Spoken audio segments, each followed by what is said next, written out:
Have you ever wondered why the central symbol of Christianity, a faith of love and peace, is a cross, an instrument of execution?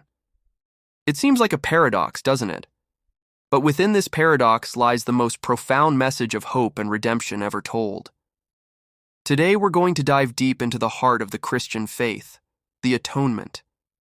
We're going to explore the question, why did Jesus have to die?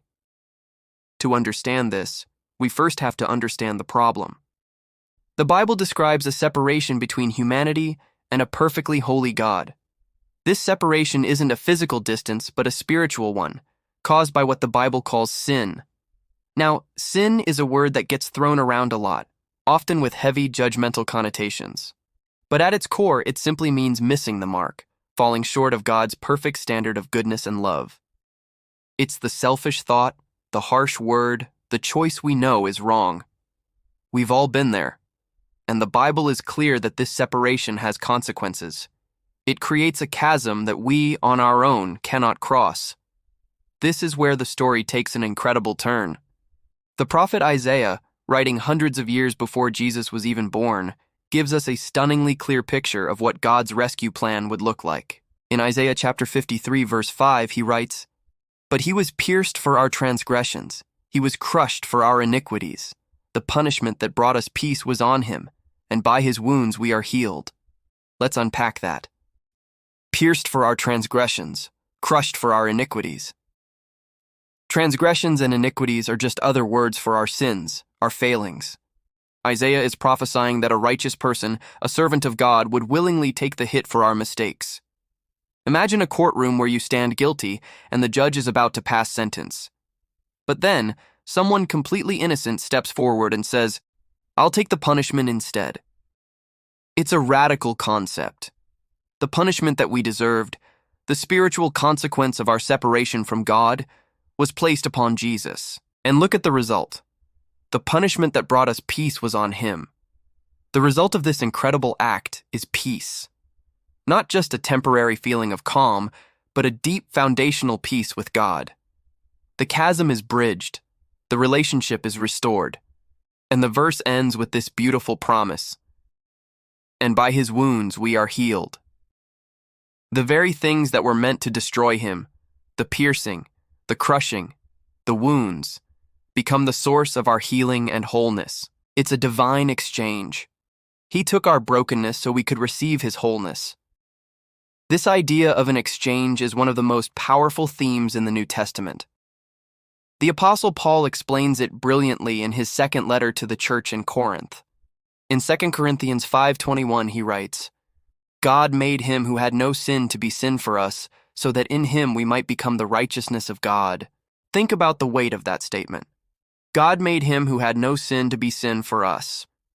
Jesus, who lived a perfect, blameless life, fully connected to God the Father, voluntarily took on the identity of sin itself on the cross. He didn't just carry our sins. In a mysterious and profound way, he became sin. He experienced the full weight of that separation from God that we deserved. On the cross, he cried out, my God, why have you forsaken me?" For the first and only time in all of eternity, he experienced the chasm that sin creates. Why? The verse gives us the answer, so that in him we might become the righteousness of God. This is the other side of the great exchange. He took our sin, our unrighteousness, our not-enoughness, and in return, he offers us his righteousness. When God looks at those who trust in Jesus, he doesn't see our failures and shortcomings anymore. He sees the perfect righteousness of his own Son. It's like being dressed in clothes that aren't yours, but are given to you as a gift. We are declared right with God, not because of anything we've done, but because of everything Jesus did for us. It's not about us becoming perfect overnight. It's about our standing before God being made perfect through faith in Christ. This isn't just a theological theory. It has a deeply personal and practical impact on our lives.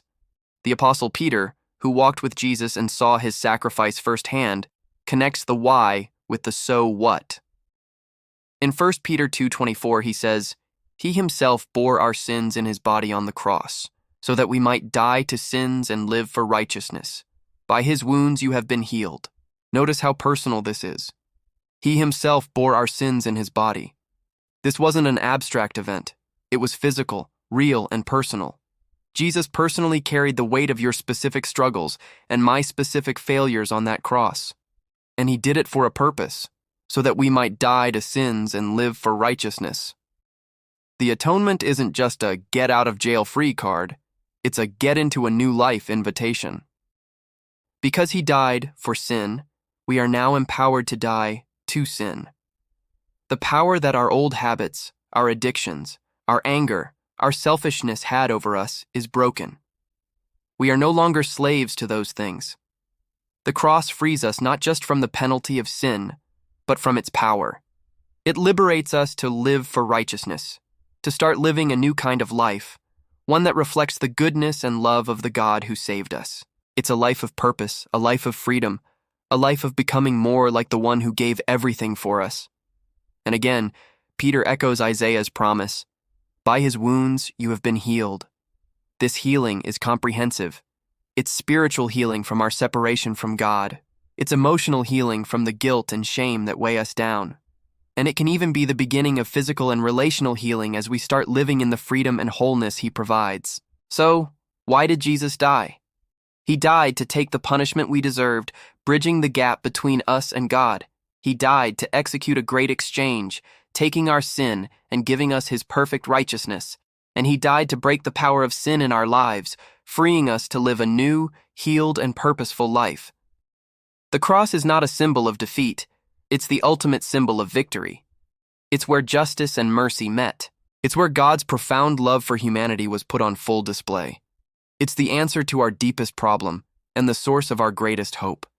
It's the reason we can have peace with God, not based on our performance, but based on his perfect sacrifice. The atonement is the heart of the good news that God, in his incredible love, has done everything necessary to bring us back to himself. All that's left is for us to accept this incredible gift. Thank you so much for joining me today to explore this foundational truth. I hope it was encouraging and clarifying for you. If you found this video helpful, please give it a like and consider subscribing to the channel for more content that dives deep into questions of faith. I'd love to hear your thoughts in the comments below. Until next time, take care.